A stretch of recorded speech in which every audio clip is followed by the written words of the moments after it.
Le pouvoir est-il accessible à n'importe qui? Je vais vous dire une chose. Si vous pensez que la politique, c'est seulement des discours, des costumes et des sourires devant les caméras, absolument rien. Derrière les applaudissements, il y a des cris. Derrière les victoires, il y a des sacrifices.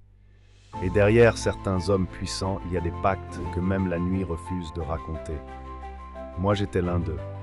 Oui, un ancien ministre ivoirien. Respecté, craint, protégé. On disait de moi que j'étais intouchable, mais personne ne savait pourquoi. Si je vous ouvrais la porte de ces nuits que j'ai essayé d'oublier, vous n'allez plus dormir. Parce que moi, je n'étais pas juste un homme politique. J'étais un homme protégé par des choses que je ne comprenais pas et qui ont fini par vouloir me dévorer. Aujourd'hui, si je parle, ce n'est pas pour me justifier, c'est parce que j'ai vu l'enfer. Et je sais à quel point il est facile d'y tomber quand on veut le pouvoir à tout prix. Je n'étais pas destiné à devenir ministre. Je venais de loin, très loin, un quartier où survivre était déjà une victoire, un endroit où les rêves meurent avant même de naître. Mais moi, j'avais une obsession, réussir.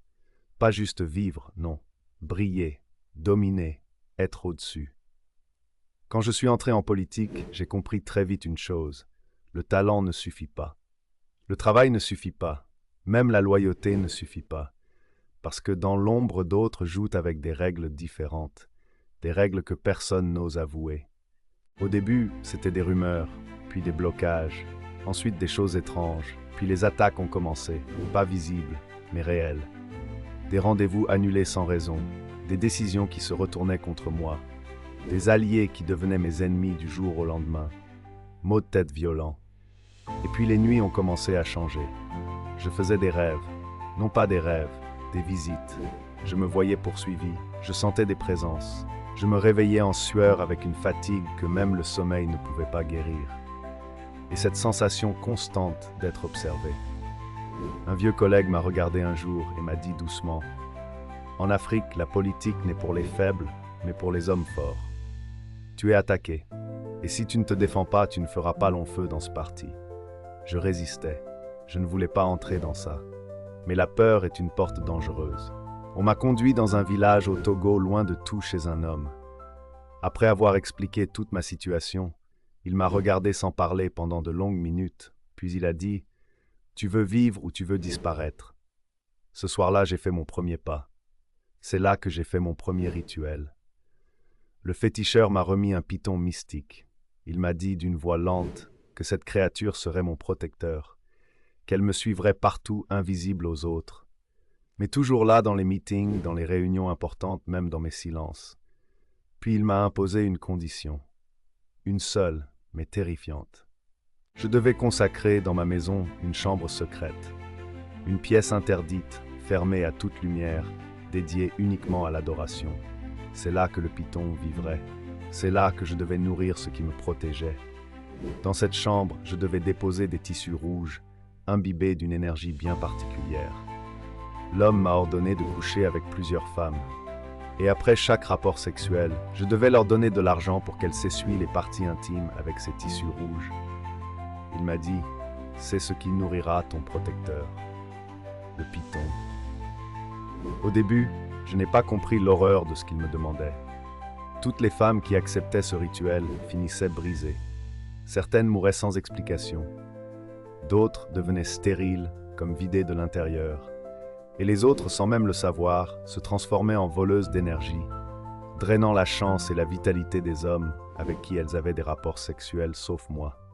Et moi, je prospérais. Tout marchait, tout s'ouvrait. J'étais intouchable. Chaque porte fermée s'ouvrait d'elle-même. Chaque obstacle disparaissait comme s'il n'avait jamais existé. Mais le pouvoir a un prix, toujours. Pour aller encore plus loin, pour devenir totalement invincible, le féticheur m'a rappelé. Il m'a ordonné de revenir au Togo avec ma femme. Une fois sur place, le rituel a pris une tournure encore plus sombre. Il a posé ses mains sur le ventre de ma femme, et sous mes yeux, quelque chose a été introduit en elle. Un serpent mystique, vivant, invisible, mais réel. Puis il a dit froidement, « Elle devra coucher avec des jeunes hommes. Elle prendra leur chance, leur destin, et vous deviendrez inébranlables. » De retour au pays, nous avons obéi, à la lettre. Et comme promis, tout s'est amplifié. Ma renommée grandissait, mes ennemis tombaient, mes projets réussissaient, mes discours devenaient puissants, presque envoûtants, on me respectait, on me craignait, je montais très vite. Mais ce que les gens ne voyaient pas, c'est ce que je devais faire pour que ça continue. Les nuits n'étaient plus des nuits. C'était des rituels, des sacrifices, des paroles que je ne comprenais même pas, mais que je répétais. Mon pouvoir devenait écrasant, jusqu'au jour où tout a basculé. Ma femme a rencontré un jeune homme différent des autres, un homme profondément ancré spirituellement, un homme de foi, un homme qui croyait en Dieu avec une force que je n'avais jamais vue. Après leur rencontre, quelque chose s'est produit. Le serpent a été touché, pas physiquement mais spirituellement. Cette nuit-là, j'ai reçu un appel du féticheur. Sa voix n'était plus la même. Pour la première fois, j'y ai entendu de la peur. Il m'a dit « Ce que ta femme a rencontré n'était pas ordinaire. Le serpent est atteint, et quand il est atteint, il réclame une vie. » Puis il a ajouté dans un souffle « Prépare-toi, elle ne survivra pas. » Une semaine plus tard, ma femme est morte. Mais le pire, ce n'est pas sa mort. C'est ce que j'ai commencé à entendre la nuit, derrière la porte de cette chambre interdite. Ce souffle, ce glissement, comme si le python n'avait jamais cessé de réclamer. J'ai commencé à voir des choses même éveillées. Des silhouettes, des ombres, des visages sans yeux. Je ne dormais plus, je ne mangeais presque plus. Et le pire, c'est que je n'étais plus seul dans mon propre corps. Il y avait autre chose. Un soir, le féticheur m'a appelé. Il m'a dit « Il est temps. Le python n'est pas satisfait et demande à ce que ta fille accompagne ta femme dans mort. » Je savais ce que ça voulait dire. Mais cette fois, c'était différent. Ce n'était plus symbolique. Ce n'était plus spirituel. C'était réel, irréversible. Je me suis regardé dans le miroir et pour la première fois, je ne me suis pas reconnu. J'ai eu peur, une vraie peur. Puis une nuit, j'ai ouvert les yeux et j'ai vu une silhouette, debout, dans ma chambre. Je ne pouvais pas bouger. Mon corps était figé. La chose s'est approchée, lentement. Je ne voyais pas son visage, mais je sentais son regard. Puis elle a parlé. « Tu nous dois. » Je me suis réveillé en hurlant. Mais au réveil, j'avais une marque sur le bras. Et c'est là que tout a commencé. Les cris dans ma tête, les douleurs sans explication, les visions encore plus violentes. Je voyais du sang, je devenais fou. Les médecins ne comprenaient rien. Les médicaments ne faisaient rien. Parce que c'était pas physique. C'était autre chose. C'est une femme que je méprisais autrefois qui m'a sauvé. Une femme très croyante de l'église christianisme céleste. Elle m'a dit « Tu n'as pas besoin de plus de pouvoir, tu as besoin de sortir de là, et seul Dieu peut m'aider à le faire. » Elle m'a conduit dans un endroit simple, à une retraite spirituelle. Pendant ma délivrance, mon corps a commencé à trembler violemment, comme s'il ne m'appartenait plus.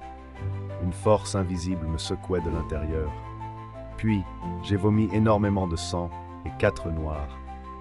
Les œufs ont commencé à se fissurer sous nos yeux, et de ces coquilles brisées sont sortis des scorpions et des serpents noirs, vivants. Ils rampaient, glissaient sur le sol, comme s'ils venaient d'un autre monde, comme s'ils avaient toujours été en moi, attendant ce moment précis pour sortir, et pour la première fois depuis des années. Des personnes m'ont parlé sans rien attendre en retour. Pas de sacrifice, pas de pacte, juste la vérité.